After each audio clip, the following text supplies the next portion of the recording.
Hi, and welcome to an AI and C# video on how you convert semantic kernel into agent framework. Lots of people out there right now have semantic kernel. It's in maintenance mode. You should definitely upgrade to agent framework when it comes out of preview in start of the year.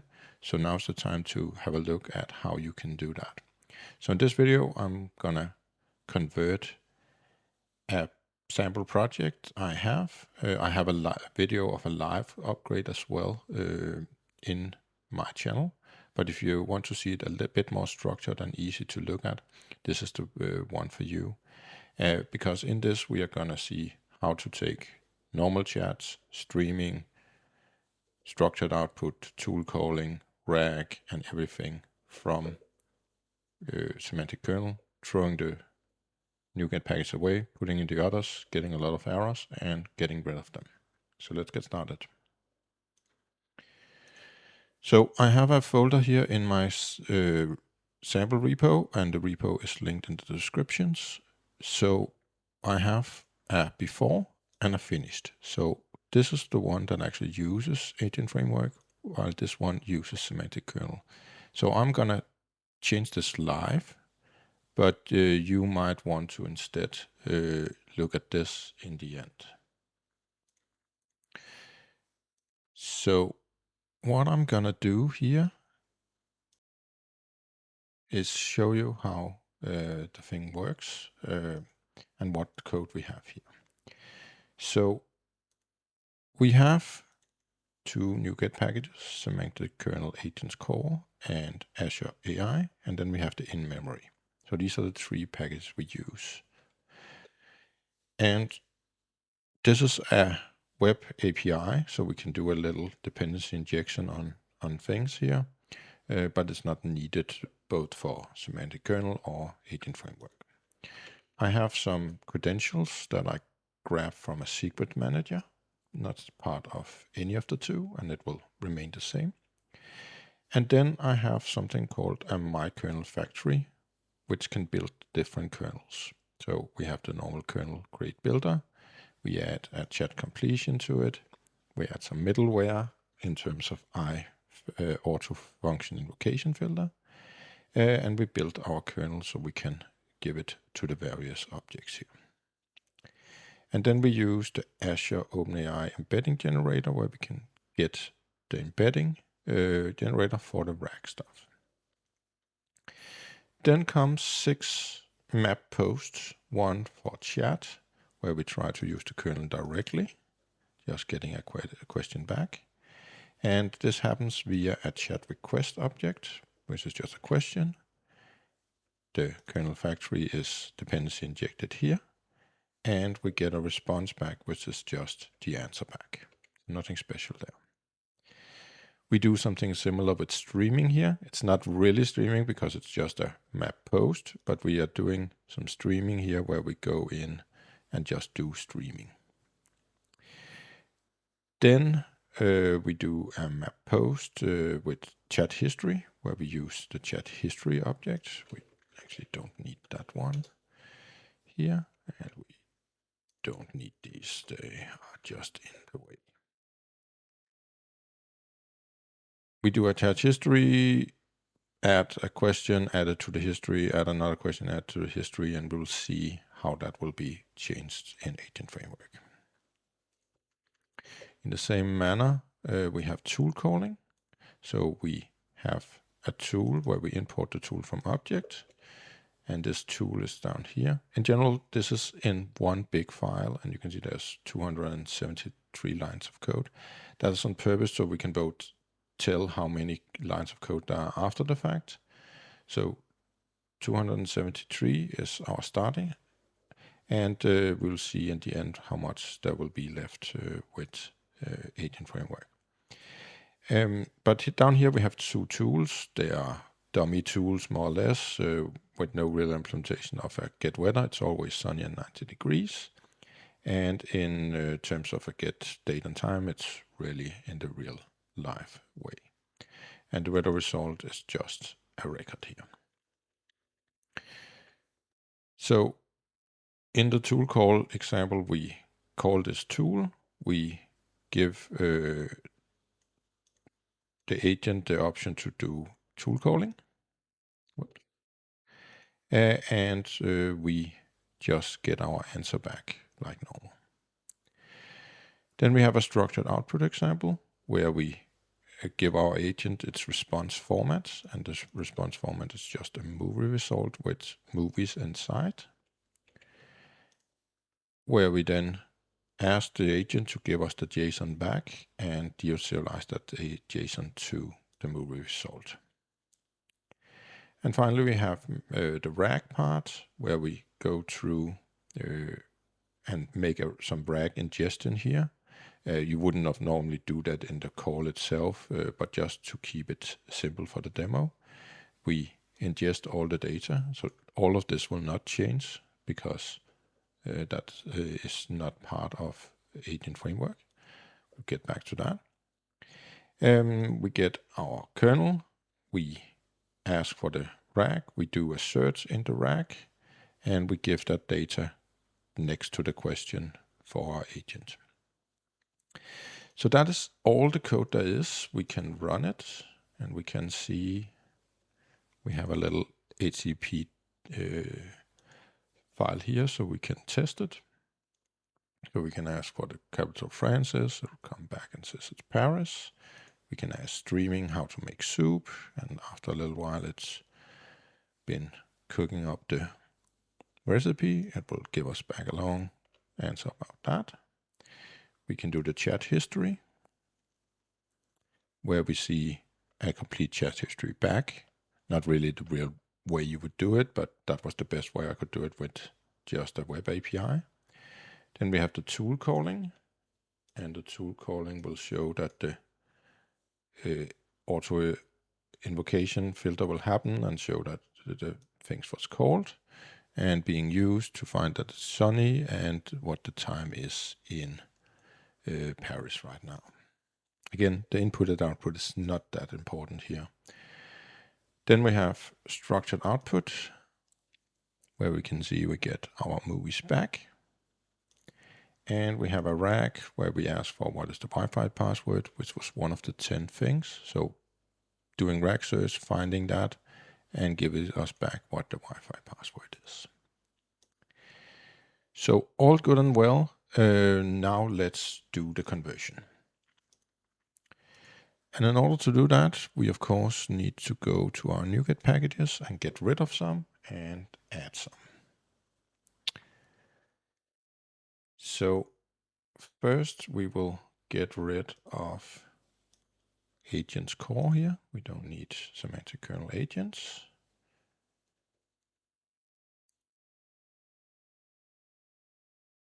And we don't need the Azure OpenAI from semantic kernel. We do, however, need this one, because this is actually just semantic kernel by name. In real life, it's actually Microsoft extension vector data. And at some point, Microsoft will actually rename this package to vectordata.inmemory instead. But right now it's just confusing. It's called semantic kernel. It really has nothing to do with semantic kernel other than the source code is in their repo. So we don't get rid of that. But what we get is we take our azure.ai.openai. This package was behind the scenes in semantic kernel, but now we control it ourselves as the raw connection.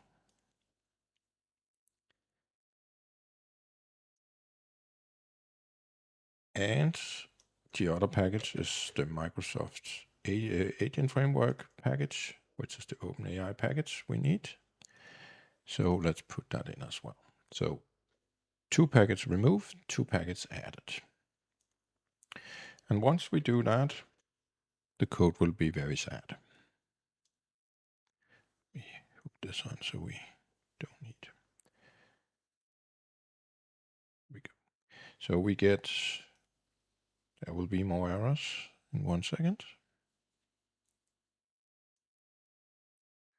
There's actually more. There's like 42 errors. So let's just start from the top. Let's get rid of stuff that doesn't exist anymore. Let's get rid of this. Let's get rid of this. Don't need this one either, because that was just a warning from semantic kernel.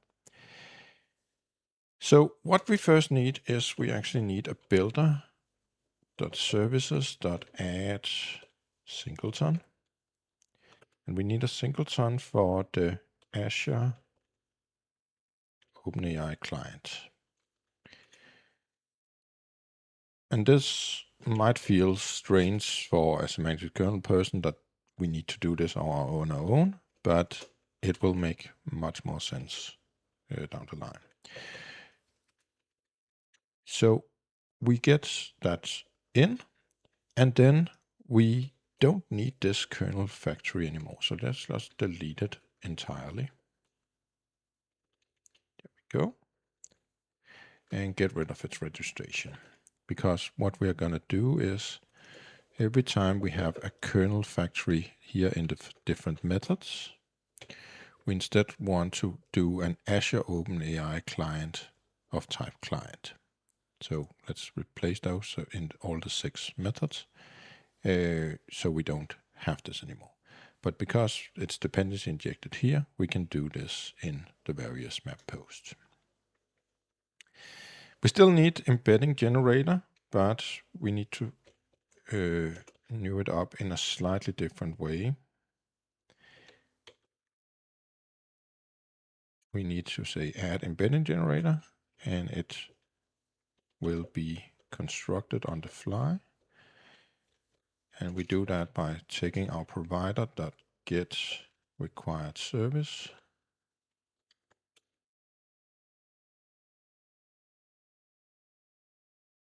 And we need the required service of the Azure OpenAI client. There we go. So I could have made it out here and given it in, but let's do it in the proper manner. So on that, we need to get the embedding general client, and that client should get the text embedding small. And then we need to say as I embedding generator. And that one we can just return, and we have our new embedding generator. So slightly more difficult to set up this part, but a lot of other places it will become much simpler. So let's tackle the first map post here. We have a client now instead of our factory, and we can say get chat client. We get this. And then we can say create AI agents. Once we do that, we get an agent. And an agent can, of course, give the answer back as well. We just simply say agent.run async with our chat request.question. That's await, and we get a response back. And instead of all this, we can simply just say we want to give our response.text back. Which is the text it will give back to us. So first one done. And I'm just going to copy paste this because we will use these for all the other ones. And I will just put one into each one of them, and then we will modify it slightly after the fact. You could, of course, make a helper method to give such an agent, but I like it being on an individual basis so I can have different models for different scenarios. But back to number 2 here, which was our streaming. And streaming is fairly simple as well. We simply say agent.run streaming async with our chat request.question. It also needs an await for each and give an update back. So we can take our answer, say answer equal update, which is the streaming update. And once we have that, we can simply just give the answer back. So number 2 is done. Next, we have the chat history. And a chat history doesn't really exist anymore. But what it does here in our agent, we also had an instruction, and those instructions we just give to this. Instructions, and we give our instruction up here. So we can get rid of this, and instead of a chat history, we say agent.get new thread, which is the new name for chat history, being a thread. So we don't need our history. We don't need to give the history our first question. Instead, we can simply just say agent.run async with the chat request.question, which was, who is Barack Obama? Get our response number 1 back here. And we don't really use it for anything here, but in real life, you of course begin to write it out because we just wanted to simulate a follow-up question. And our follow-up question, in order to work, we need to give the thread in here on the various questions we want to ask. So we want to ask as a follow-up question, how tall is he? To get our response 2. We can get rid of all this code, and we can just say that the thread here, because it's a open-ended system with multiple versions of threads, there's multiple of them.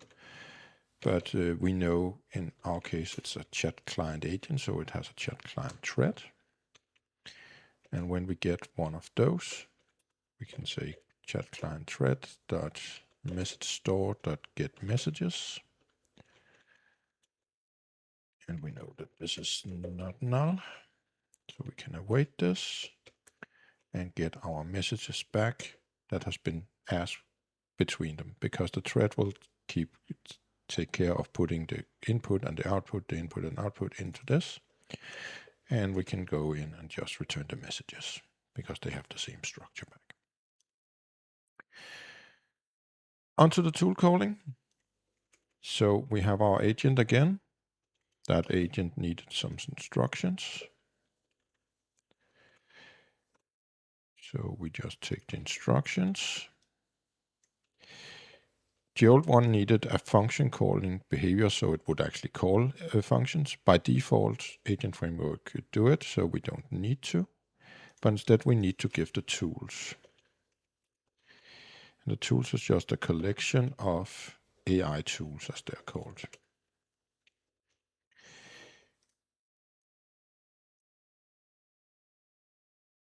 So we need our tools out so we can work with them a bit here.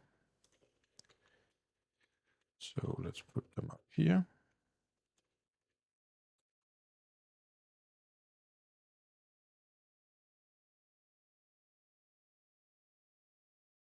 This is our tool class, not the tools themselves. Just the right buttons. And down here, we need to say we want an AI function factory to create a new tool, which can take a delegate or a method info. In our case, we just have 2 tools, so it's easier to just say, let's get the 2 tools in. But you could also use reflection on the class itself in order to get your data. So down here, we want the name of the tool, and we don't need the kernel function anymore. So we put that in, and we make one more of these. One for the get city and date. And we take the name down here and get rid of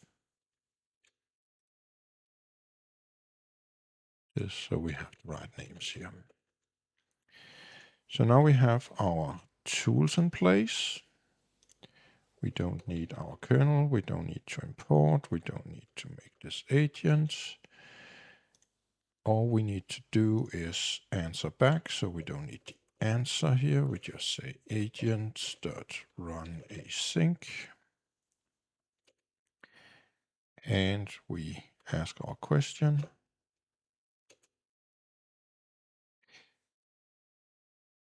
And we can await the answer.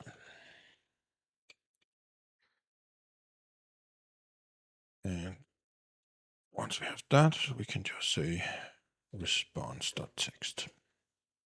We do, however, need to have the function calling middleware, the invocation part. We had it down here, and it's slightly different way of doing it, where we had the context and call and stuff. Like normal, we can get rid of that, and I will just bring in the new way of doing it. It's something you in real life will never really remember, but just take from a sample or the documentation. And it needs to be put in here so we can see it. It's just a async function called middleware. We can get the calling agent. We can have the context. We can stop the next if we want to, just like the other one, with just a slightly different nature. And what we need to do is we of course need to have the agent know about this middleware. So the way you do that is you take your agent and say as builder.use in order to get middleware. So we can take our function called middleware, and then we can build the agent again. And now it turns from a chat client agent into something called an AI agent, because it's a more lower level fraction. But once we have that, everything works again. Then we have the structured output. We need to do something similar. We saw that our agent had some instructions, so we need to put those up. Instructions, and it was about answering movie questions. We then told it the response format. In agent framework, we don't need on an agent to tell the entire agent that it can only do that. It will be done on a call by call basis. So we don't need to do this at all. And we don't need JSON or anything. Instead, we just need to say agent.run async, but with this version that takes a movie result. And then we have our chat requests dot question, get our weight, and we get our response back. And instead of doing the call here and doing the deserialization, we can say say response.result, which will be a movie result because of the generic nature of this. Finally, we need the RAG setup. So all the knowledge here will stay, but we just have our agents. We can pull it down here so it's a little easier to see where things are happening. So we need our agents. The agent had some instructions again, so let's skip that.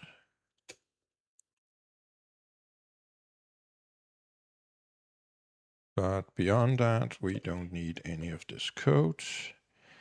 We still need to do our RAG search up front, and then we need to call our agent. So we can say agent.run async. And we need to give it the question with the augmented part of the RAG, like we did before. We say await, we get our response like before.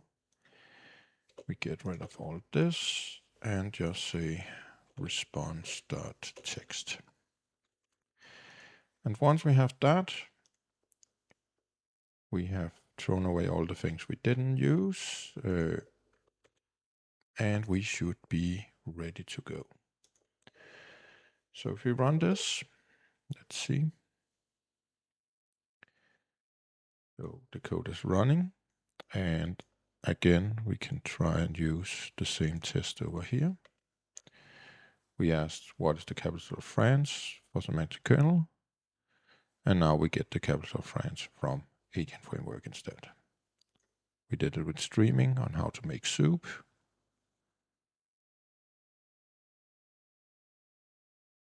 Let's take a little longer to answer like normal. And we get our entire soup recipe back. We had our chat history where we got the entire back and forward. And now we get it back as an agent thread instead with the same format. We have the tool calling. And the tool calling, you can see again that our middleware was called on the fly. And we get back that the weather in Paris is sunny and 90 degrees, as the tool always told. And since it's UTC time 12:40 right now, it's 1:30 or 1:40 in the afternoon in Paris right now, which is correct. Then we had the structured output, which now comes back in exactly the same format, just with Agent Framework. And RAG, where we ask for the Wi-Fi password, is again exactly the same. We get our Wi-Fi back.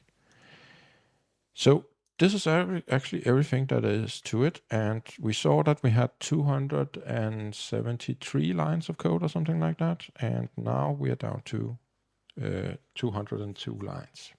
So roughly 70 lines of code can be saved using a better, more condensed agent framework compared to semantic kernel.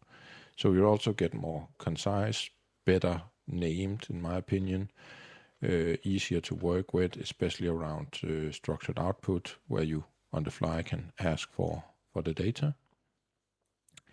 So overall, quite easy to do. Let me check my time here. It has taken 27 minutes to do this live, including introduction and telling what the code does.